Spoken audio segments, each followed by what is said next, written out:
Mike Langford. Welcome to another episode of the SoFin Podcast, part of the FinServe Marketing Podcast Network.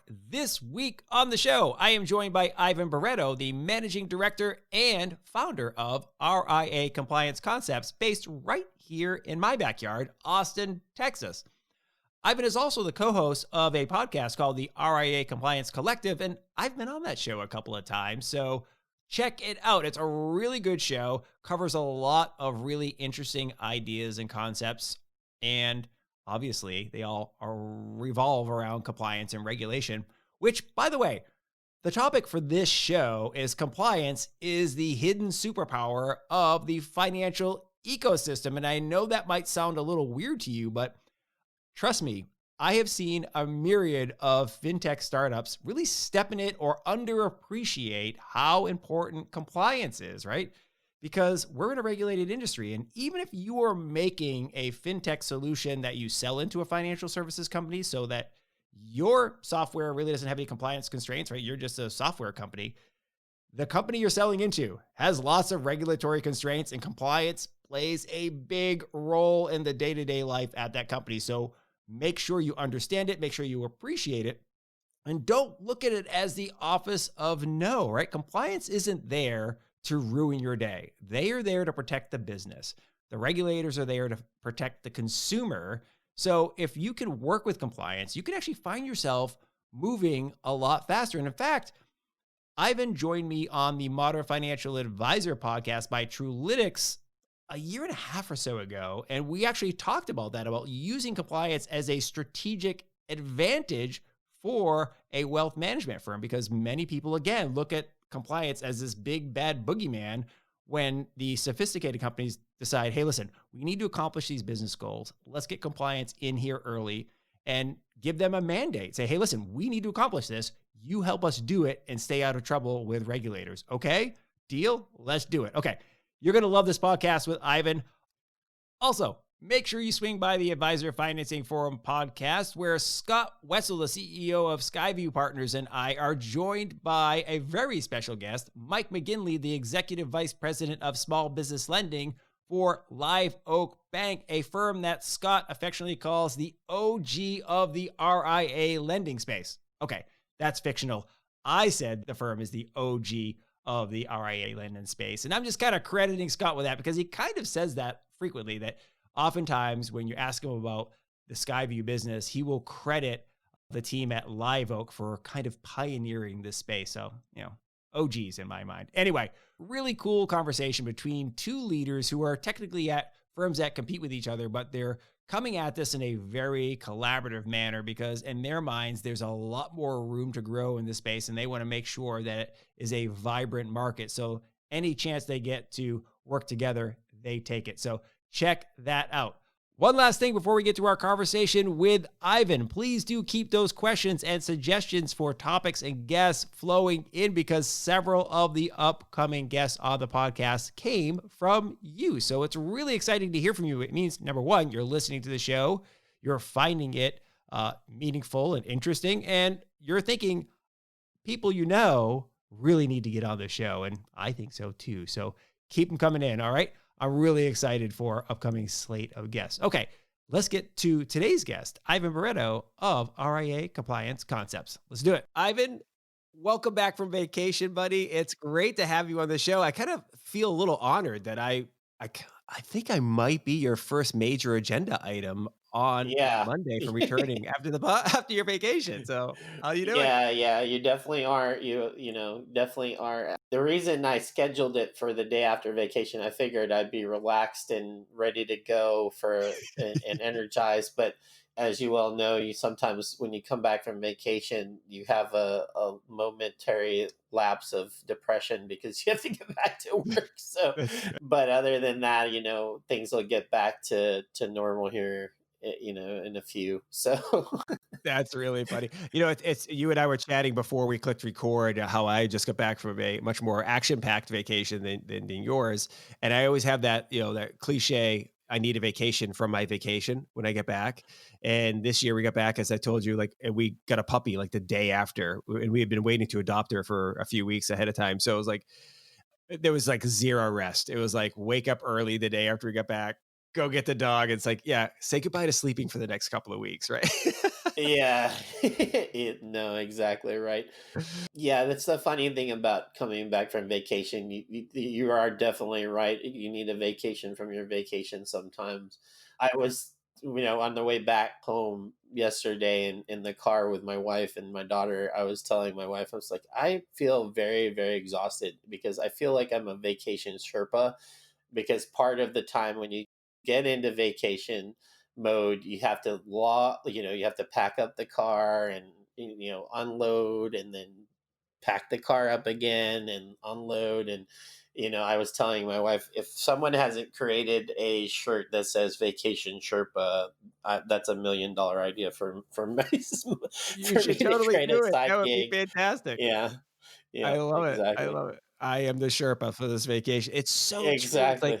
I was, my wife and I, do all the, the packing and all that type of stuff. But we split the duties fairly. Like, we're both.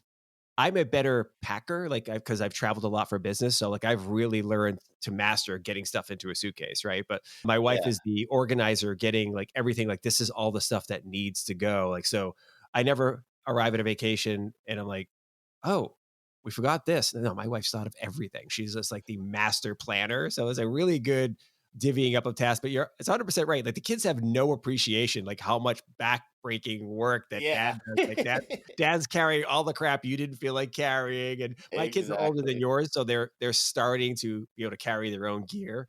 But it is Yeah. really funny. It's like mom and dad are always like schlepping the crap. Like, oh, I bought this thing. Can you carry it, dad? No. All right, fine. Yeah, exactly. No, That's all. I'm trying to instill in my daughter that when we go on vacation or go anywhere, that she's got to understand that anything she packs or wants to take with her, she's going to be responsible for lugging it around. But ultimately, you as a parent, you cave on some of that stuff, but I'm trying to hold my ground sometimes on Right. some of that stuff. Well, what's really funny is when they're really little, not only are you schlepping the gear, but you're gonna find Yeah. yourself carrying the kid. Like, Yeah, exactly. Yeah, the number of times exactly. I've been walking around, I remember when they were little, on my shoulders and stuff. That's hilarious. Oh Yeah. my gosh. So, hey, listen, I wanted to have you on the show, and I, teed this up in the intro, but I wanted to get you on the show because I know for a lot of folks when they think, oh, this RIA compliance concepts, and they look at the site and they're like, oh, it's outsourced compliance services. They may go like, what is this person doing on a fintech show? But to me, and I've said this to you personally before, and other intros of you, whether it's at the event or on the Modern Financial Advisor podcast when you join me, I think compliance is a hidden superpower for the Mhm. financial ecosystem. I really do. And I honestly believe, particularly in the fintech world, very often it's something that fintech founders think of kind of near the end, right? They're like, okay, I'm gonna start this startup. They're pitching it, they got their slide deck and everything. And they're thinking, okay, it's gonna look like that, that growth is gonna be off the charts. People are gonna love this new thing. And then they wake up and they realize, oh crap, it's a regulated industry. Yeah. uh, Yeah, exactly. I'm gonna have to navigate a few things. Like, Yeah. so what I think maybe a fun way to kind of get the ball rolling here is to talk a little bit about like your jump from being a regulator, because you were on the regulator side at one point in Yeah. time earlier in your career, and then you made the jump. I always think of that as like you used to be a DA, district attorney, Yeah. and now you're a defense attorney. What made you decide to make that jump from regulator into on the compliance side? Well, being a regulator and then jumping into being a compliance consulting or starting your own compliance consulting firm for investment advisory firms is pretty much synonymous with each other. The only difference really is that as a regulator, you have the rule of law to enforce any recommendations or anything that you tell them, hey, you have to be doing this, but you have the rule of law behind you. Versus when you're a consultant, you're telling them, okay, well, here's the regulations. This you're either in compliance or out of compliance, and it's up to you to determine whether you want to be in compliance or not, right? I can't force you to be in compliance. I can tell you, I'm just consulting with you and telling you, okay, you're out of compliance. Here's what you need to get back on track.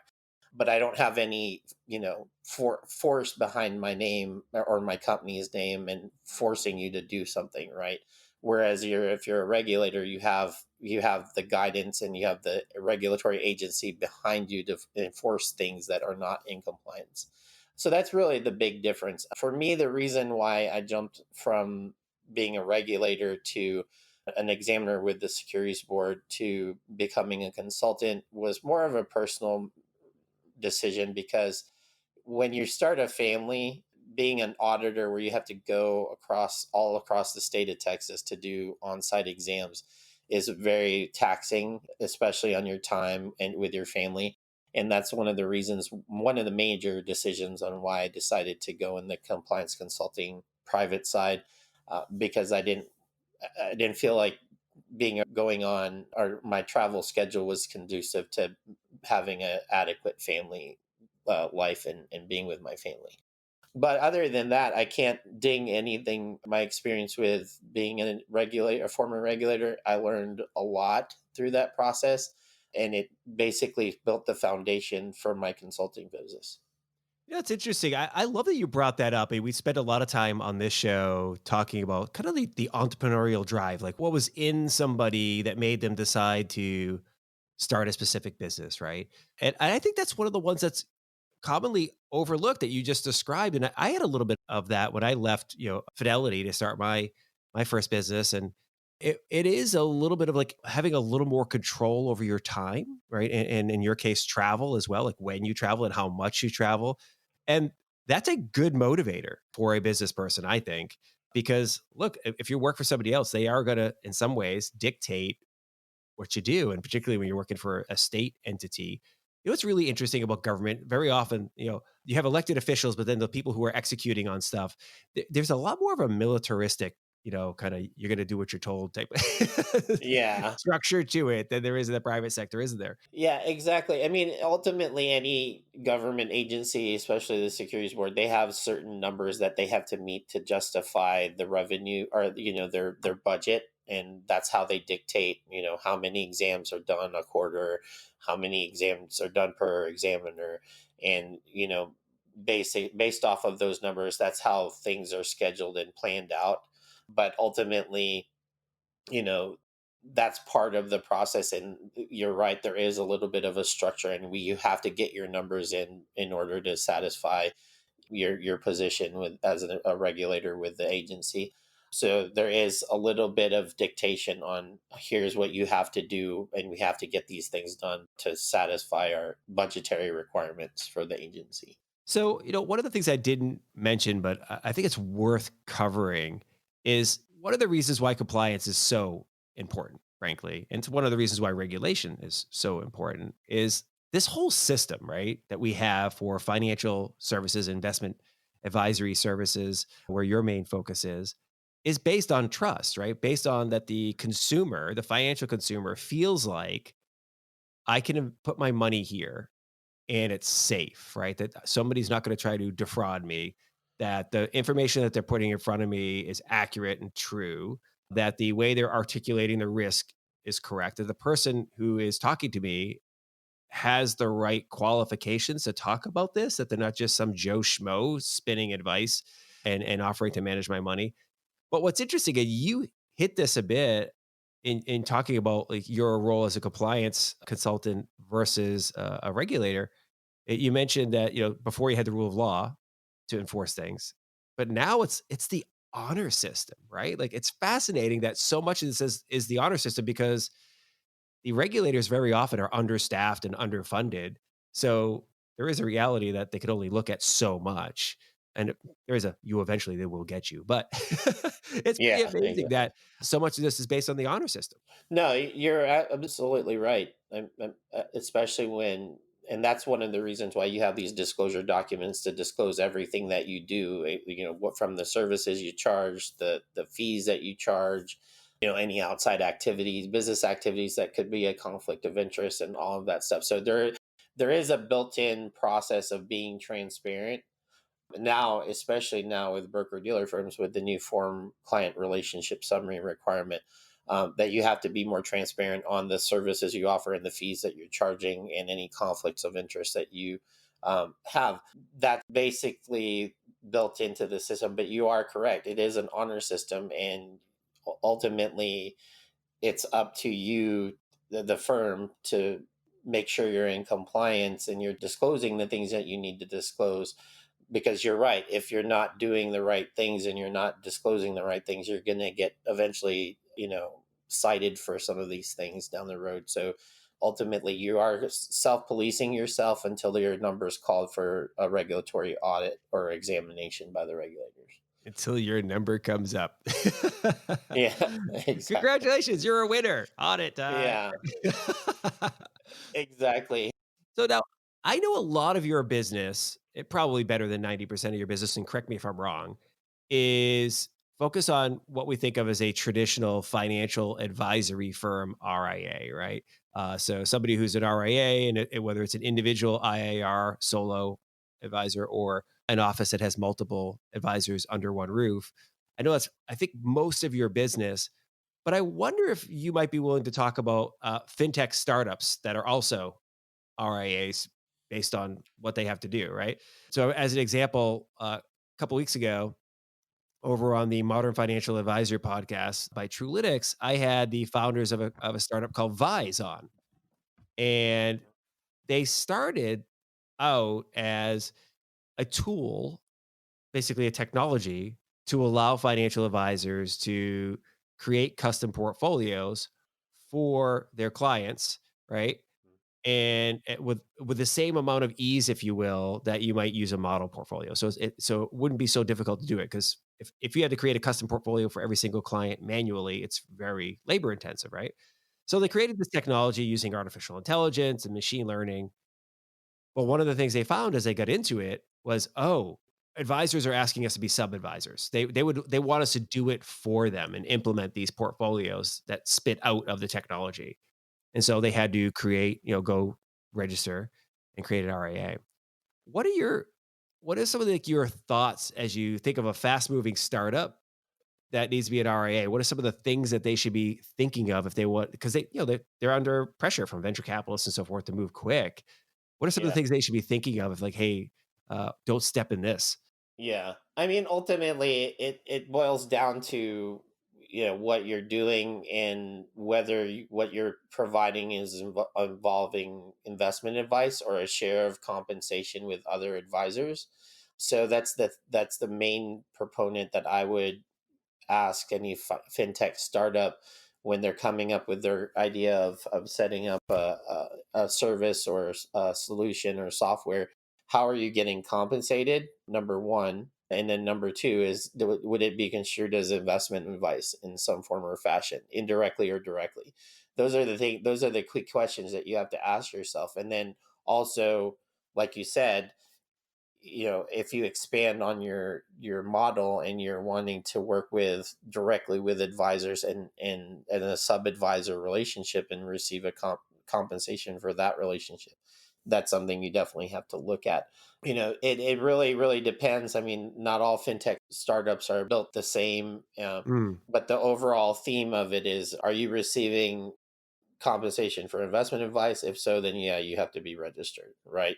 Are you receiving any commission, what would be construed as commissionable based compensation? Then if that's the case, then you have to be registered as a FINRA broker dealer, right? So it really depends. And then if you're one of the fintech startups that, offers an ICO or an initial coin offering or cryptocurrency or something like that, then you have to look at, you have to be registered with SEC. You may have to be registered with the NFA or the National Futures Association for commodities, or depending on how you structure it. So there's a lot of questions depending on, this great idea that you come up with and what the business model look like. You have to boil it down to, how are you being compensated, and based on that question alone will drive the direction of where you need to potentially have to be registered with the appropriate regulator. It sounds to me like compliance should be involved really early on in the process, right? Because I Oh, think definitely. I have seen so many startups, right? And they're out there pitching and they're out there creating MVPs of the product. And I get it. We have to move fast on this stuff. But if you are, as you say, going to be charging a fee for investment advice, and even if that investment advice is generated by a technology, it's not a human doing it, that's Mhm. technically still investment advice, right? Correct. Yeah.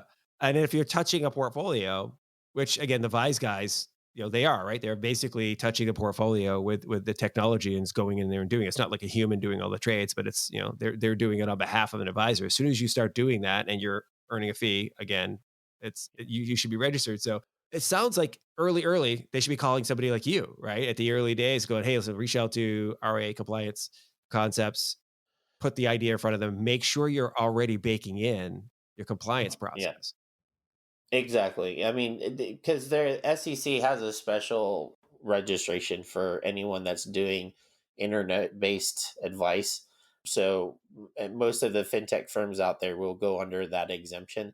That basically means that you don't have to have an AUM requirement. You just have to make sure anything that you're doing has no human interaction. It's all basically something's driving it, whether it's AI or systematic, automation through the process and so forth. Basically, it's the robo advisor exemption that most people will qualify if everything is done in an automated and electronic fashion for providing investment advice. Really interesting. I actually didn't know about that, the robo advisor exemption. That's really interesting stuff. Well, while we're talking about some of the exemptions and some of the new rules there, you actually had me on your podcast not too long ago to talk a little bit about some recent changes coming as it relates to modernizing the advertising rules and so forth. What are some of the kind of the highlights in your mind that firms, whether it's an individual advisor or RA firm or a fintech startup, should be thinking about with these new rules? I mean, ultimately, they've kind of lifted the veil of allowing more testimonial based advertising. Now, with that being said, it's still just a model proposal. I'm not telling you and I'm not advising you to go ahead and start getting testimonials from your clients right now. There's a long standing process when you introduce a new, change to any regulation that it's going to be typically a year and a half, or 2 years before it actually is finalized and set into motion.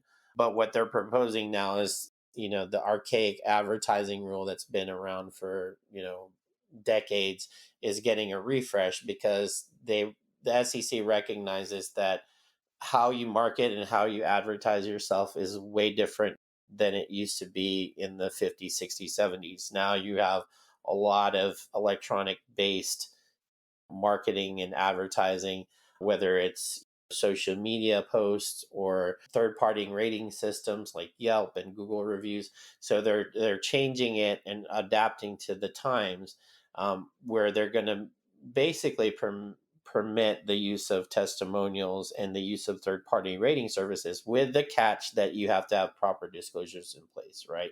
But that's one of the biggest changes, because one of the things I run across all the time with our clients and prospective clients is they ask about testimonials. Why can't I do testimonials? My dentist can get a testimonial for, or a client review for his services, and my doctor or the laundromat that I have, they always ask me to write a good review and stuff like that.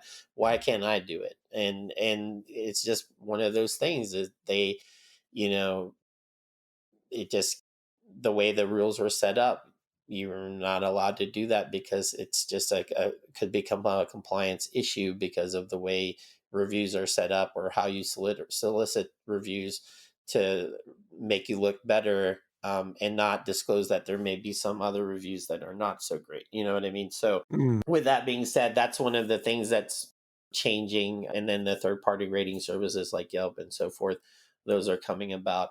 But also, basic gist of it, as far as when it comes to startups, they're allowing more of the social media promotion of that stuff, but you definitely have to keep an eye out for the proper disclosures depending on the content you put out there.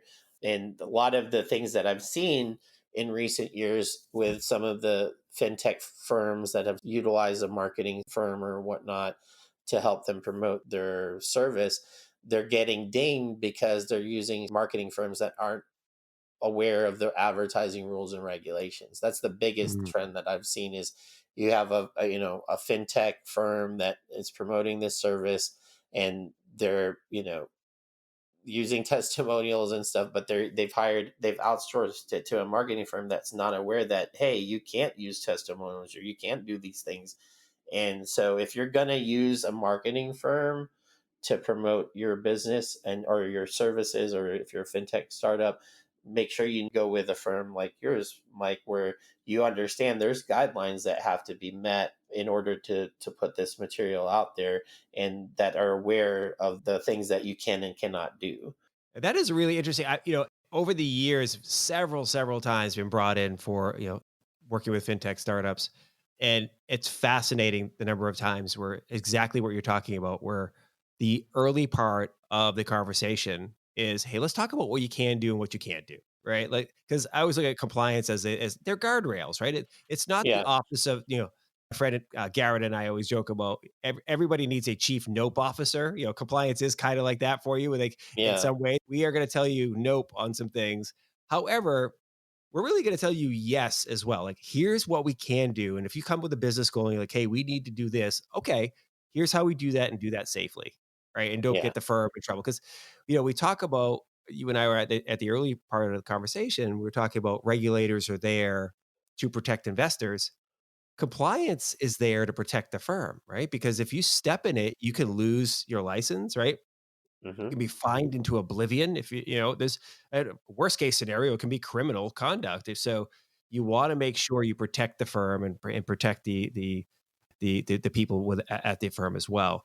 Speaking of content and goodness out there in the world promoting a business, you launched a podcast a couple of years ago called the RIA Compliance Collective, and I've been lucky enough to actually appear twice, so I feel really honored Yeah. that I've returned a guest. I feel really cool, and I've had a great time in both instances, and I think you guys are doing a phenomenal job with it.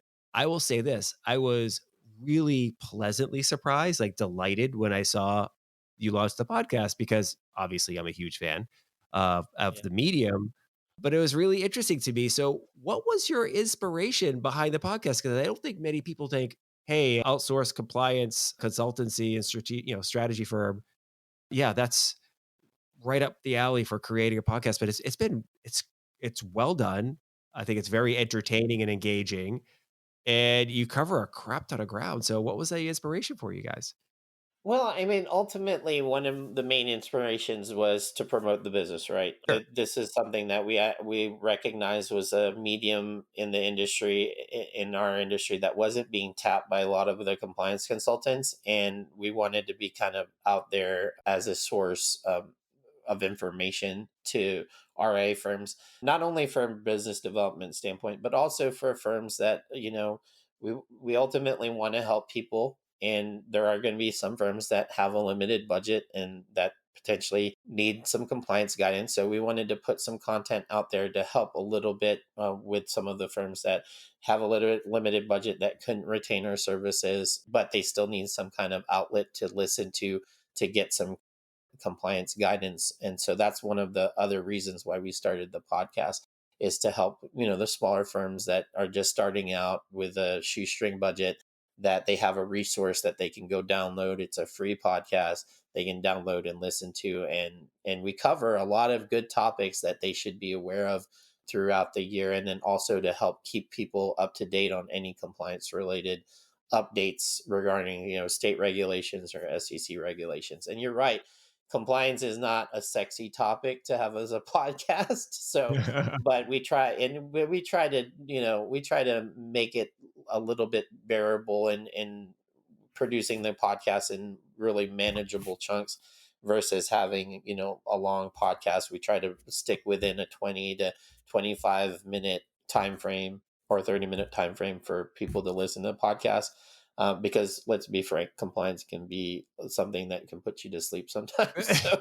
So we strategically try to do it in short bursts, and as we go, and then also to keep things lively with our podcast, we bring in interesting guests from all aspects of the operational side, whether it's bringing you on to talk about the latest trends or guidance regarding marketing for RIA firms and fintech firms. We recently had Brian Hand from M Tradecraft. He's an ethical hacker come on our show, and he talked about the scary scary aspects of cybersecurity for financial advisory firms or investment advisory firms. So we try to keep it interesting by having interesting guests come on and talk about, things that firms need to be aware of other than compliance, but there's other operational things that you should also consider that could make your practice a little bit better. You hit on something that I had not thought of as a really great mechanism or use case of the podcast. And you said like you're putting out some guidance effectively for free for people who have no budget. And many services out there, and I think many of the listeners could really identify with this, is like that a lot of services have a freemium tier. Like, hey, test this thing out. You can use it for free. You can get some value out of it. And either once you recognize that you want more value, you can pay for it, or once you grow big enough, to your point with some of these, early green RIAs that don't even have a big enough book yet to afford your services, maybe once they're up and running and they've grown enough that you're obviously the one for them. I always talk about that being so important, right? With your social media content, with whether it's stuff you're posting on Facebook, LinkedIn, whether it's your newsletter you send out or a podcast, one of the things you're doing is staying top of mind with people, right? They're hearing from you frequently. They're also getting an understanding of your competence, like you're good at what you do, like you are the expert. So what happens is you remain at the top of the consideration set when somebody has a buying decision to make. There's a consideration set. Like think about when you're buying a car. Oh, I'm thinking about the Mercedes or the BMW or the Subaru or the Toyota, whatever your frame is. You're usually considering a couple of different options, and they stay in that consideration set. So the same is for business services like RIA compliance concepts or whatever another alternative would be, right? Making sure that they're hearing from you frequently really, really is valuable. I think it's a really smart use case of the podcast. Exactly. No, and that's something that I wanted to do something different than a lot of the consulting firms out there that offer, here's a newsletter, here's updates to guidance and so forth. We feel our podcast is a really good source of information, especially nowadays when people like to listen to things and see things and more visual and auditory learners. This is a good resource for people. That's awesome. How have you, because I've seen this in myself and I'm curious, for somebody else who's now been podcasting for a couple of years, how do you feel like you've grown as a result of the hosting? I know it's a weird question, and I guess I have a follow-up question: how have you grown over the years as a founder? But like, I've been asking that question a lot because I'm curious because it changes you, right? You not only you get into it and you have to develop new comfort levels or whatever, but you just learn some stuff on the way. So, have you noticed any personal growth with the podcast, and then obviously by extension with the firm so far? Yes, yeah, no, I definitely, as far as the growth, individual growth, I've recognized that I need to be more out. It's forced me to be more outgoing as far as talking about compliance, and it's basically helped me become more outgoing Yeah. and forcing, it's one of those things that I was a bit of an introvert when I'm doing compliance stuff for clients, and more I'm better in more private conversations.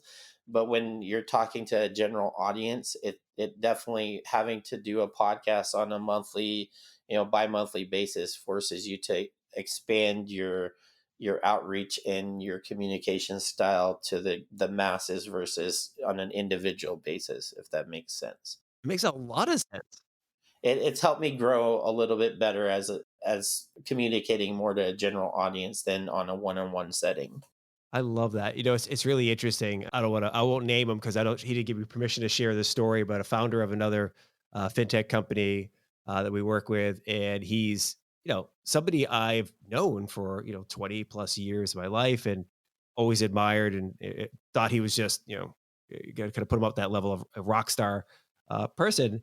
But he was telling me a story about how he was really nervous, like in the early days of business getting started, like to the point of like, he would like throw up or just he couldn't even leave his hotel room to go do the pitch. He was just had the anxiety of like, because like you're describing, and I'm not saying that you have that type of severe introvert, but that is a thing that a lot of founders have to grow through, right? Like that, like I'm not comfortable in front of a crowd or I'm not comfortable on a microphone, but it's like, okay, well, understood, but still have to like find a way to do it. Right. And it's really Yeah. awesome that you're doing that. No, I mean it definitely setting up this podcast. Number one, I was scared because I Was it so your idea, by the way, or somebody else said, yeah, hey, I can get on the pod? no, it was my idea. I was researching different ways to market the firm that would set us apart. You know, whenever you're a startup, you try to find an angle right to put you Sure. on the map that some other firms are not doing. And one of the things that I wasn't seeing in the trend that I was seeing in looking at other firms was no one was doing a podcast. Mm. They have these video, you know, they have the do it yourself videos, and they have, you know, the blog, and they have the newsletter and all of that stuff, but no one was really doing any kind of, you know, video blog or podcast. And I thought this was a great way of doing it, so we committed to doing that, as one of our primary drivers for business development and marketing purposes. But at the same time, you're going to have to hear your voice on your podcast, and you're going to hate it. And that's one of the things that was the very, very first thing that I noticed when I did the podcast and I listened to our very first podcast episode was I hate the sound of my voice. So, That's funny. but then, you know, once you get a few of these things under the podcast under your belt, everything becomes smooth sailing after that. You learn to love your voice after that. So, Yeah, it's that's awesome. You know, I'm glad you point that out because that is something that so many people say, right? Because very few people have actually heard their voice recorded, you know, ever. Like, it might be maybe on a selfie video, whatever. But when they do that, it comes in conjunction with their face, right? Like they see it, it doesn't feel as weird, but we hear your voice kind of detached from your body. It's just a different yeah, experience. Um, exactly. one of the things I want to make sure we get to, because we're getting close to the end here, is something that I have of everybody, right? That comes on this show, everybody that presents at SoFi. And by the way, you've presented and actually sponsored or sponsor at a prior SoFi event. So number one, huge thanks for that. And I love your participation. What is your ask of the listener, right? Everybody has to come on and have something they want from the listener, something they want from the audience. So I want the audience to go to work for you, right? Help you out in your business, help you out with whatever it is that you have that you want. So, what would you like our listeners to do for you? Yeah, I mean, if you have some time on your hands, check out our website at www.riacc.io just to learn more about our business and our services, as well as our background of our compliance consultants for our firm. Check out our podcast. We try to put out a podcast bi-monthly, and check that out. But other than that, you know, just keep an eye and subscribe to our social media channels and to get updates on what we're doing. I love it. I love it. You know, and I would say, like, to kind of echo that and build upon it is like, put RIA compliance concepts in your toolbox, right? So, you know, the audience for this podcast is, you know, fintech founders, people in the general financial services industry, and investors, angels and venture capitalists who are investing in the space. Put RIA compliance concepts in your toolbox of something you recommend to somebody who's looking to start a fintech startup or somebody who's in the investment space. Make sure that they know that these resources exist because at some point in time they may need them, right? So have it in your toolbox, ready to rock and roll. Very cool, sir. Well, it's been a pleasure having you on the show. I know we caught you on the Monday back from vacation. Hopefully the rest of your day is as smooth as this one. Yeah, no, it's basically just playing catch up from That's vacation. great. I'll bet. I'll bet. Well, I Yeah. assume some people are going to want to, speaking of catching up, are going to want to catch up with you, maybe ping you. So obviously going to the website, riacc.io. But what's another way for people to reach out to you? You're active on LinkedIn, right? Ivan Barretto on LinkedIn. Other ways for somebody to reach out to you if they want to get in touch? You can call our 800 number, 833-742-2246. It spells out RIACCIO. You can Smart call one. us that way, and then, you know, just email us or go to our contact us page on our website, or reach out via LinkedIn, our LinkedIn company page. We check that regularly as well. So, yeah. Awesome, dude. Well, I really appreciate it. Like I said, I hope you have a great rest of the day and we'll talk to you soon. All right. Thanks, Mike. I appreciate the opportunity to be on your podcast. Thank you very much for listening to this episode of the SoFin Podcast. It's always a pleasure to have you with us. If you'd like to check out other shows on the podcast network, please do swing by finservmarketing.com/podcast. Lots of good stuff there and more to come. It's going to be great. If you'd like to see your podcast on the podcast network, please do reach out. You can reach out to me at mike@finservmarketing.com or just hit me up on LinkedIn or any other social network. I would love to chat with you. Okay, that's it for today. Please make sure you stay safe and healthy. Wear your mask, keep your distance, and be nice to each other, okay? We will see you next week on the SoFin Podcast. See ya. Bye.